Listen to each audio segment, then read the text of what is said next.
আসসালামু আলাইকুম রহমতুল্লাহ। আজ আমরা আলোচনা করব কোরআনের একটি বিস্ময়কর কাহিনী নিয়ে। এটি উল্লেখ করা হয়েছে পবিত্র কোরআনের 18 নম্বর সূরা কাহাফে। কাহিনীটি হলো কয়েকজন যুবকের, যারা আল্লাহর একত্বে দৃঢ় ছিল এবং মিথ্যা দেবতার পূজা করতে অস্বীকার করেছিল। তারা চিরস্মরণীয় হয়ে আছেন আসহাবে কাহাফ নামে, অর্থাৎ গুহাবাসী যুবকরা। কথা না বাড়িয়ে চলুন এবার মূল কাহিনী শুনি।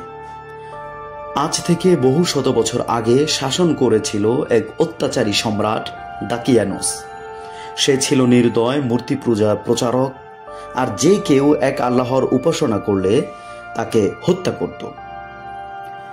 কিন্তু শহরের কয়েকজন যুবক তাওহীদের পথে অবিচল রইল। তারা রাজাকে বলল, আমাদের প্রতিপালক তো আসমান ও জমিনের রব, আমরা কখনো তার বাইরে অন্য কাউকে উপাসনা করব না। এই কথা শোনার পর রাজা দাকিয়ানুস ক্রুদ্ধ হয়ে উঠল। তিনি তাদের মৃত্যুদণ্ডের নির্দেশ দিল। প্রাণ বাঁচাতে আর ঈমান রক্ষা করতে তারা শহর ছেড়ে পাহাড়ের এক গভীর গুহায় আশ্রয় নিল। সেখানে তারা হাত তুলে দোয়া করল, হে আমাদের রব, আমাদের জন্য তোমার পক্ষ থেকে রহমত দাও এবং আমাদের জন্য সঠিক পথ সহজ করে দাও। আল্লাহ তাদের দোয়া কবুল করলেন। গুহার ভেতরেই তাদের গভীর নিদ্রা নেমে এলো। আল্লাহ তাদেরকে এমনভাবে ঘুমে ডেকে দিলেন যা চলল শত শত বছর। তাদের দেহকে রক্ষা করার জন্য সূর্যের আলো এমনভাবে ঢুকত যাতে দেহ ক্ষতিগ্রস্ত না হয়। কোরআনে বলা হয়েছে, তুমি যদি দেখতে তাদের জাগ্রত মনে করতে, অথচ তারা ছিল ঘুমন্ত। আমি তাদের ডান ও বাম দিক উল্টে দিতাম, আর তাদের কুকুরটি গুহার দরজায় হাত মেলে শুয়ে থাকত। এভাবেই তারা ঘুমিয়ে রইল 309 বছর। সুবহানাল্লাহ। অবশেষে আল্লাহ তাদের জাগালেন।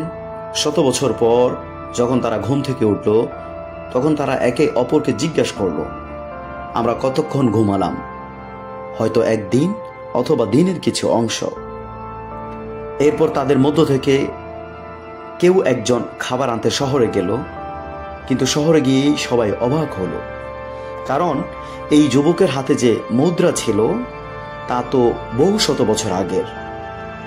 মানুষ তখন বুঝতে পারল এরাই সেই অলৌকিক যুবক যাদের কথা প্রজন্মের পর প্রজন্ম আমরা শুনে এসেছি।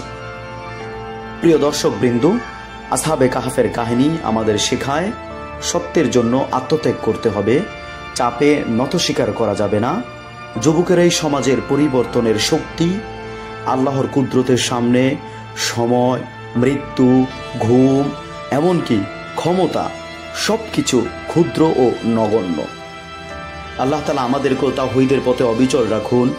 আমিন ইয়া রাব্বাল আলামিন। সম্মানিত দর্শকবৃন্দু, ভিডিওটি ভালো লেগে থাকলে লাইক, কমেন্টস, শেয়ার করুন। আর নিয়মিত ইসলামিক ভিডিও পেতে আমাদের চ্যানেলটি সাবস্ক্রাইব করুন।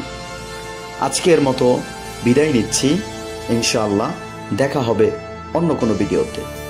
আল্লাহ হাফেজ।